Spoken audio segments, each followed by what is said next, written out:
Time for another coffee with Kilroy. Or what I many times call beverage in a book. My beverage, well, you guessed it.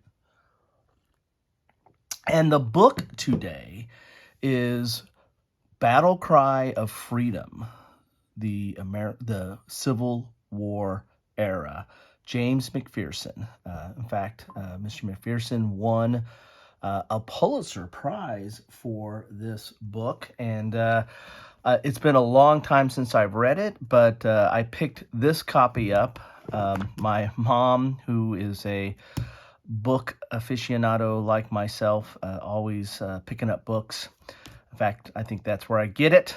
She was actually a librarian for a portion of her career.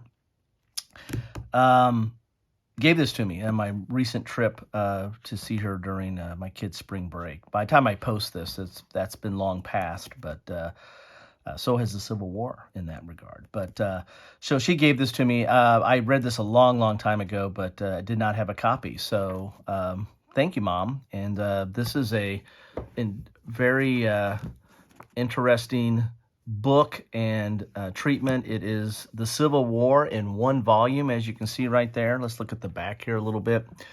Winner of the Pulitzer Prize, the finest single volume on the Civil War and its background. That's from the Washington Post Book World. Featuring a new afterword by the author, this new paperback edition of the Pulitzer Prize winning Battle Cry Freedom remains without question the definitive one-volume history of the Civil War. James McPherson's fast-paced narrative fully integrates the political and social and military events that filled 2 decades from the outbreak of one war in Mexico and the ending of another in Appomattox. The best one-volume treatment of the Civil War era I've ever came across is actually, it may actually be the best ever published, historical writing of the highest quality. That's from Hugh Brogren. All these accolades, of course, they're always going to put the good stuff on the back of the book. They're not going to put the, hey, this sucked. But there you have it. As I said, it's been a long time since I read this. But there's the Battle Cry Freedom song there. But this is definitely worth a read if you are interested in the Civil War, then the American Civil War, then this is on the required readings list because this is a good read. It's a long read, but it's one volume to cover the whole kit and caboodle, right? Let me get a drink here. Now, being one volume, which the Civil War, very complicated social, political, cultural, military endeavor. One volume, even how long you want to make, how many pages is this? It's probably not going to be able to cover everything in detail. It's about 600 with the index. It's like a little over 900 pages with index. So some of the criticisms of this is probably it doesn't necessarily go into the military detail as much. I mean, he's trying to cover everything, the political, social, cultural, and the like. So he does cover the military, but you're not going to. This isn't probably going to be your best resource to get the blow by blow, minute by minute detail of the battles. There are other sources, for that. In fact, individual books on the individual battles might be the best source for some of that. It also there's been, I think this was done in, 88, I think, when this was first published. There's been other research that has come out since, there's always continuing research. I mean, we're finding out a bunch of stuff about, there's a bunch of stuff that was recently released about World War II, and Stalingrad and the like, and there's been stuff released about Vietnam and in the 2000s that changes kind of the perspective of some of the events. So this was copyright 1988. There's been some research and stuff that's come out since 88 that might that this did not bring that to bear as part of the perspective or the narrative in this, but that such is with any book, right? You're going to write it at a point in time, and other stuff might come out. But 1988. I mean, we're what 120 years, 124 years after the war. So I think it probably does a pretty good job of covering most of the big issues.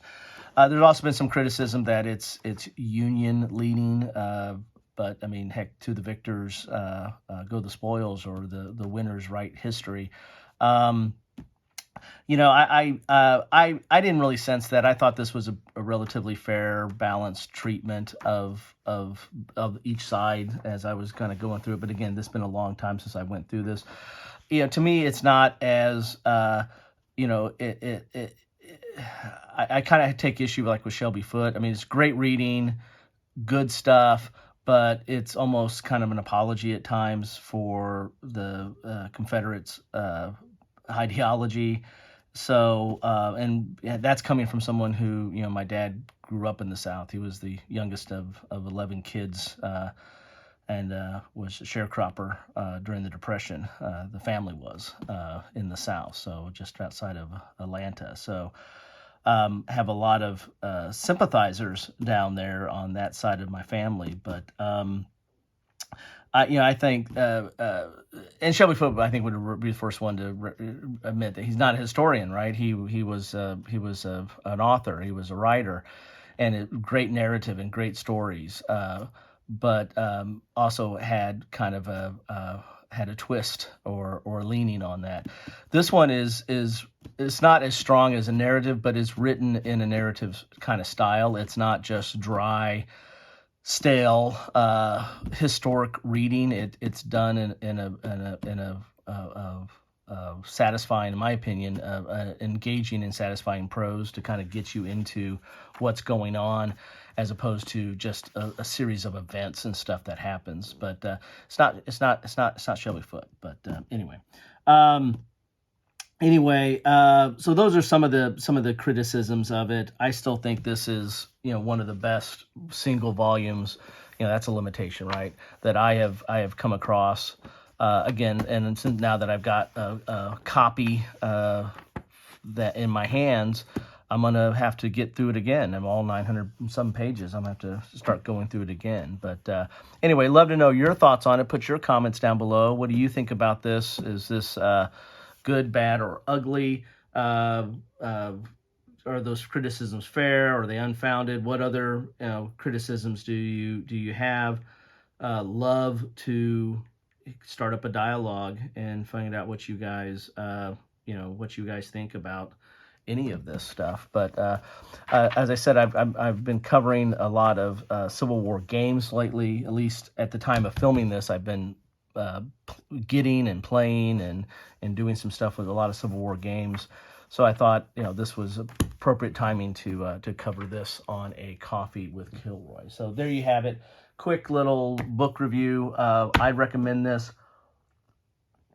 This to me is required reading on the American Civil War, but hey, prove me wrong. Drop your comments down below. Take care, all.